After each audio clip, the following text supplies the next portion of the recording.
सुन लिया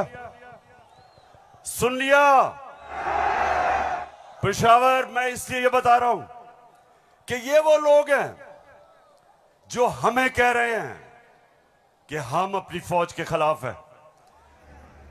फौज भी मेरी, मुल्क भी मेरा।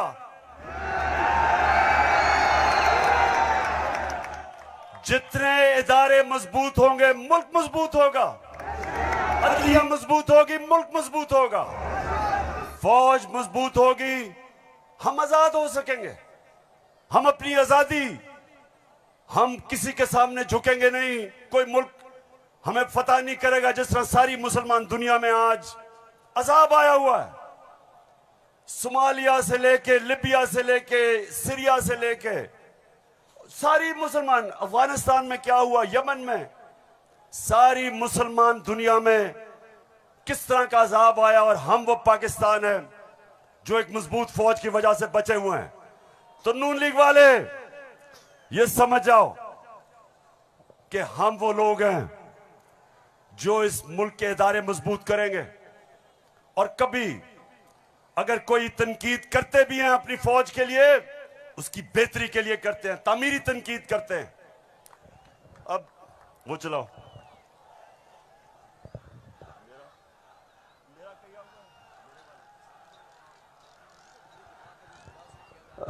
ये बड़ा इंपॉर्टेंट है। मैं अपनी सारी कौम के सामने कहना चाहता हूं। देखिए, एक तो जो फौज का इदारा है, कभी इसके खिलाफ बात ना करें, क्योंकि फौज एक ऐसी चीज है जो अगर हमारी फौज ना होती तो ये मुल्क में नहीं रहना था। इमरान खान से ज्यादा इस मुल्क को जरूरत पाकिस्तानी फौज की है, और हमें हमेशा इस इदारे को इसकी मजबूती के लिए हमें बात करनी चाहिए। और हमारे जो दुश्मन है वो मुसलसल इसको अटैक करते हैं। बल्कि ये दोनों जो prime minister, ex prime minister और प्रेसिडेंट, वो जरदारी और नवाज शरीफ, इन दोनों ने अपनी फौज को अंडरमाइन करने की कोशिश की है।